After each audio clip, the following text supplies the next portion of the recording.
vamos a abordar temas que están relacionados con la sociedad internacional y el sistema internacional en cuanto a la evolución, los actores y el orden mundial.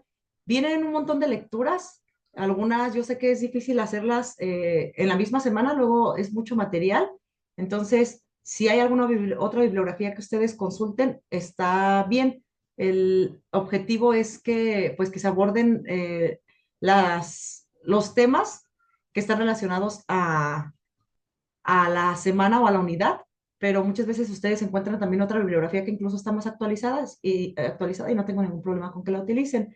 Entonces, primero, en cuanto a la sociedad internacional contra un sistema internacional, podemos ver que la sociedad internacional es un conjunto de estados que comparten normas, valores, principios comunes, y esto pues nos ayuda a convivir de manera más ordenada, mientras que el sistema internacional tiene que ver con una red de interacciones, y estas interacciones pues pueden ser de diferente índole, pueden ser políticas, económicas, sociales o incluso entre las tres anteriores y algunas otras entre los estados y los actores globales. Entonces, pues esta es la principal diferencia, y pues como punto clave podríamos decir que la sociedad internacional se basa en la cooperación y las reglas compartidas, mientras que el sistema internacional en las relaciones de poder, y pues estos poderes contraen pues diferentes conflictos y por lo tanto también diferentes soluciones que pueden ser tomadas en consideración como base.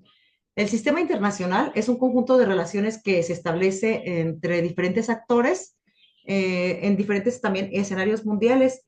Luego vemos mucho últimamente los conflictos internacionales que han tenido pues diferentes circunstancias, se han dado lugar por temas económicos, temas políticos, temas sociales, que al final pues hasta no, hemos estado a punto de comenzar guerras, ¿no?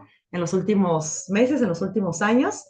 Y pues bueno, entonces el sistema internacional se basa en entender cómo los estados y los organismos internacionales interactúan, se alinean o entran en conflicto, que mucho vemos de esto, ¿no? Y más últimamente con tanta información que tenemos a la mano, al final hasta terminamos desinformándonos, ¿no? Con estas noticias falsas que parecen muy reales y al final del día estamos como muy informados con lo que pasan en otros escenarios, en otros países, pero que al vivir en un mundo globalizado no nos dejan fuera. Entonces, de una u otra forma nos terminan afectando o tenemos este temor de, por ejemplo, que está ya una tercera guerra mundial, que es muy difícil que puedas quedar al margen.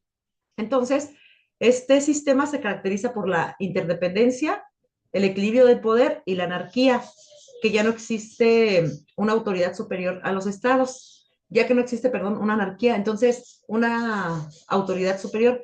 Entonces, en algún otro momento podríamos haber dicho que siendo extremadamente nacionalistas, podríamos cerrar un estado, un país, pero repito, al ya vivir en un mundo tan globalizado, es muy, muy difícil que no tengamos esta interdependencia entre diferentes estados. Entonces, en cuanto a las etapas del sistema internacional, pues han ido progresando o han ido cambiando, también cambiando el paradigma entre el siglo XVII y el siglo XIX. Estuvo el sistema europeo, el sistema mundial que empieza en el siglo XX, que empieza todo este fenómeno de la globalización, que empezamos también con más información que antes eran pues uso exclusivo de los gobiernos, estos sistemas cifrados, incluso la computadora no era muy común que alguien tuviera una computadora ni que tuviera acceso a la información. A partir del siglo XX lo estamos viendo como algo más común, hasta ahora que, por ejemplo, tú puedes estar tomando tu clase desde una tablet o que puedes estar tomando desde tu casa, y yo también desde mi casa puedo estar dando una clase gracias a que tenemos estas herramientas tecnológicas que antes pues eran exclusivas de, pues incluso de sistemas políticos. Después viene también el sistema bipolar o la Guerra Fría, pues por estas dos naciones, Estados Unidos y en ese entonces la URSS, y también continuamos con un sistema multipolar que en la actualidad tenemos muchas potencias, que si Estados Unidos ya no es primer potencia, que si ahora es Rusia, que si ahora es China, que hay otros países que están pisándole los pies y que ahora están buscando ser pioneros o líderes internacionales. Entonces, es un sistema que está en constante evolución, que va cambiando, que si vemos a través de la historia decimos, tal vez no me imaginaría que algún otro país pudo ser líder o que alguno de los países que parecían líderes ahora se están quedando rezagados. Entonces, pues hay muchas cosas en juego, ¿no? En cuanto a la estructura y el proceso del sistema internacional, podemos identificar que en cuanto a la estructura se ve la distribución del poder, lo que ya hemos visto, unipolar, bipolar y multipolar. Y en cuanto al proceso, pues existe un conjunto de interacciones diplomáticas, económicas y militares entre los diferentes actores. Esto da pie a una dinámica que influye por cambios, que se ve influenciada por cambios tecnológicos, ideológicos y económicos. Vemos esta ideología que también tiene que ver mucho con las religiones, y lo vemos incluso hasta por zonas geográficas, donde en algunos países puede estar como muy relacionada la estructura política con la ideología religiosa, por ejemplo.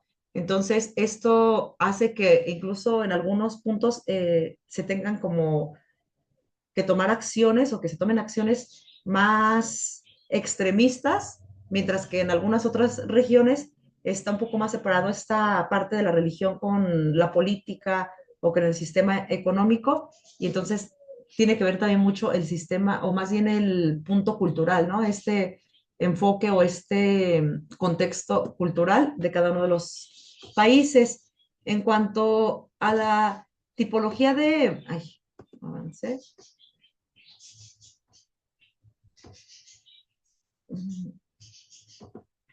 Mover esto. A ver, aquí le toqué.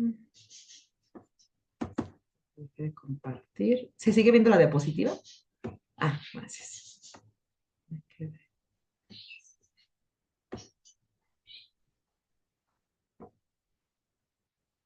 Listo.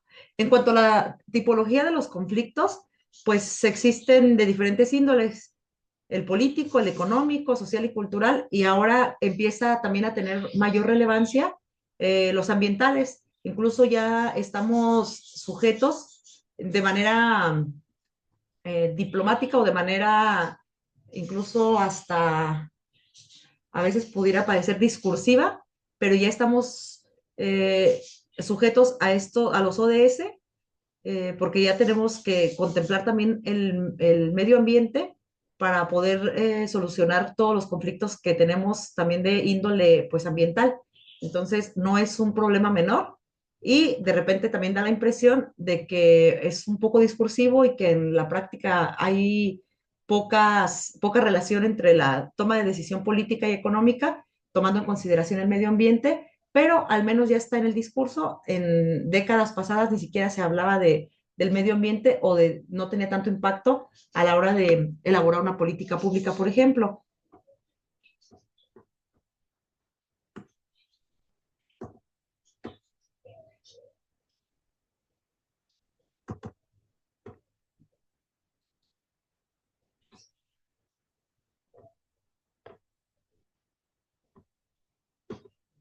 Esto.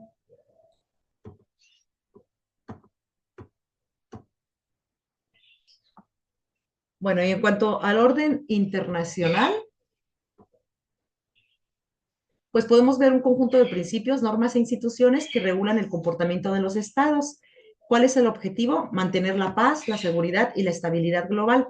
La estabilidad global pues se puede mover por muchas circunstancias, incluso siempre está en constante desequilibrio y equilibrio, y pues hay muchos intereses de por medio de diferentes índoles. Entonces también esto no debemos olvidar que siempre también es una constante lucha de poderes, y pues ha ido evolucionando desde un orden imperial hasta un orden global que es interdependiente, donde los desafíos como el cambio climático, la migración y la tecnología existen una cooperación multilateral. Nosotros vemos problemáticas, por ejemplo, de migración también muy fuertes, y esto se relaciona también con la política, porque vemos que, por ejemplo, nosotros con Estados Unidos, la llegada de un presidente o de otro presidente, aunque no tenga que ver directamente con México, al final nos termina afectando. podemos decir, por ejemplo, que nos afecta en cuanto a la migración. Hemos visto, por ejemplo, deportaciones masivas en los últimos meses. Esto también tiene una repercusión económica. Hemos visto que elevan los impuestos en ciertos productos. Entonces, da directamente en la parte económica, da en la parte social, al ver que, por ejemplo, hay algunos discursos que pueden ser hasta discursos de odio en cuanto a ciertos sectores vulnerables. Entonces, ¿cómo afecta? Migración, cambio climático, podría parecer que exagerado, pero claro que afecta en la parte económica, la parte social, por decir alguna, la parte política, claro que también afecta. De repente vemos también esto de eh, las extradiciones, ya detuve a alguien que tiene información sobre ciertos personajes políticos que tuvieron que ver en corrupción, pero vamos a utilizarlo para negociar ciertas políticas. Entonces, todo esto es muy difícil decir, por ejemplo, ya se eligió presidente en Estados Unidos, ya se eligió presidente en Guatemala y no nos afecta porque somos México y porque tenemos soberanía. Claro que afecta porque estamos conectados. Entonces, como conclusión de este tema, podemos decir que la sociedad internacional y el sistema internacional son conceptos que se complementan. Uno es normativo y el otro es estructural.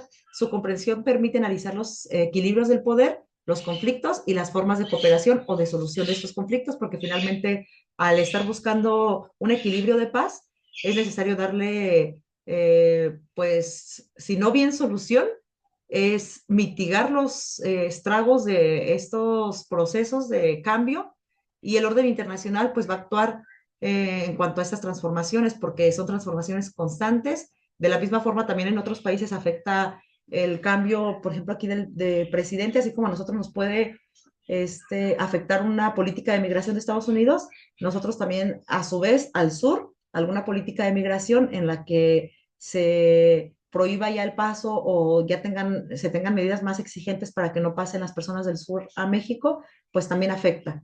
Entonces, estamos siempre en transformación y existen actores nuevos, en este caso pueden ser presidentes nuevos, y los retos pues son globales. Por ejemplo, el cambio climático es algo que nos compete a todos y que pues claro, hay países que todavía no entran mucho como a esta parte de poner en práctica alguna medida y que siguen priorizando, me atrevería a decir que prácticamente todos siguen priorizando la parte económica porque el adoptar nuevas medidas que ayuden o que disminuyan el cambio, los efectos del cambio climático, pues tiene consecuencias económicas y no todos estamos dispuestos pues a renunciar, ¿no?